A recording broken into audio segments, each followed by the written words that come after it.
नमस्कार दोस्तों, आपका स्वागत है। जब भी एग्ज़ाम में इस तरह के प्रश्न रहते हैं तो बच्चे कन्फ्यूज हो जाते हैं, वे गलत बना करके आ जाते हैं। तो आज के इस वीडियो में हम लोग सीखेंगे कि इस तरह के सवाल को कैसे बनाया जाता है। ठीक है, तो यहाँ पर दो प्रश्न हैं। पहला नंबर में है कि 2 पर पावर 3 है, यहाँ ब्रैकेट लगा है, फिर पावर 2 है। क्योंकि दूसरा नंबर में है 2 पर पावर 3 है, फिर इस पर पावर 2 है। ठीक है, तो इस तरह के सवाल को कैसे बनाएंगे, चलिए सीखते हैं। तो सबसे पहले हम लोग पहला नंबर का प्रश्न को बनाएंगे। तो यहाँ पर पहला नंबर का प्रश्न में है 2 पर पावर 3, ठीक है, फिर ब्रैकेट लगा है, फिर पावर 2 है। तो देखिए यहाँ पर 2 पर पावर 3 जो है ना, 2 पर पावर 3 पर यहाँ स्क्वायर है, मतलब पावर 2 है। ठीक है, तो क्या करना है, यहाँ पर जो 3 है, पावर 3 है, इसको जब हम बाहर ले जाएंगे तो इस 2 के साथ गुना हो जाएगी, मतलब 3 और 2 का गुना हो जाएगा। ठीक है, तो देखिए यहाँ हम 2 लिखेंगे, इस 3 को जब बाहर करेंगे तो 3 के साथ ये 2 जो है दोनों गुना हो जाएगी। तो गुना होकर कितना मान आएगा, 3 दूना 6 मान आएगी। ठीक है, तो एक तो आंसर ये होगी 2 पर पावर 6। ठीक है, 2 पर पावर 6। या आपको इसके इस आंसर को अगर आगे बढ़ाना है तो क्या करेंगे, तो 2 पर पावर जो 6 है, 2 को हम 6 बार गुना के रूप में लिखेंगे। ठीक है, 2 गुना 2 गुना 2 गुना 2 ना 2 गुना 2, देखिए 2 यहाँ 6 बार गुना हुई। अब हम प्रत्येक को गुना करेंगे, देखिए कितना आता है, 2 दूना 4, 4 दूना 8, 8 दूना 16, 16 दूना 32 और 32 दूना 64 मान आती है। मतलब एक नंबर का जो आंसर जो आ रही है वो कितना, 64। घातांकी सवाल में जब घातांक का सवाल बनाया जाता है तो यहाँ 2 पर पावर 6 आया, यहीं तक ही आंसर हो जाती है, 2 पर पावर 6। ठीक है, तो ये तो हो गया पहला नंबर का। ठीक है, अब 2 नंबर के प्रश्न को कैसे बनाएंगे, देखिए यहाँ 2 नंबर के प्रश्न में है कि 2 पर पावर 3 है, फिर 3 पर पावर 2 है।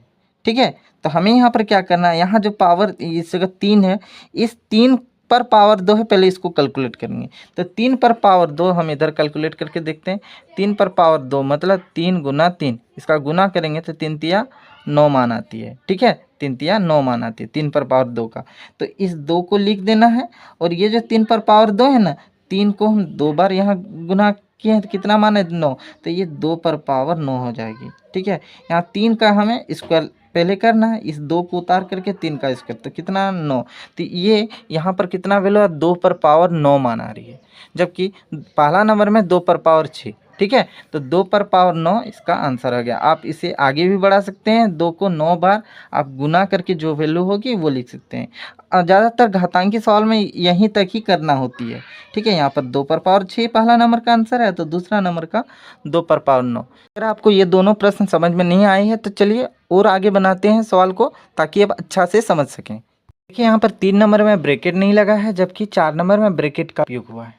ठीक है, तो हमें क्या करना है, जिसमें ब्रैकेट नहीं लगी रहती है, यहाँ पर देखिए 5 पर पावर 2 पर पावर 3 है, जिस पर ब्रैकेट नहीं लगे रहते हैं ना, तो देखिए इस 2 को पकड़ेंगे। ठीक है, यहाँ पर 2 पर पावर 3 है, तो सबसे पहले हम 2 पर पावर 3 का वैल्यू निकालेंगे। ठीक है, तो 2 पर पावर 3 इधर हम निकालते हैं, 2 पर पावर 3 इसका वैल्यू 2 गुना 2 गुना 2 गुना करते हैं, 2 दूना 4, 4 दूनी 8 मान आती है 2 पर पावर 3 का। ठीक है, तो हमें क्या करना है, इस 5 को उतारेंगे और 2 पर पावर 3 के जगह हम कितना लिखेंगे, मान कितना 8, तो ये 8 लिख देंगे। मतलब ये 3 नंबर का आंसर हमारा जो आया ये 5 पर पावर 8 मान आया। ठीक है, 4 नंबर में हमें क्या करना है, जब ब्रैकेट रहती है, ठीक है, यहाँ पर ब्रैकेट लगा है, तो यहाँ 5 पर पावर 2, ठीक है, इस पर पावर 3 है, तो हमें क्या करना है, इस 2 को बाहर करके इस 3 के साथ गुना कर देंगे, 2 को 3 के साथ गुना कर देंगे।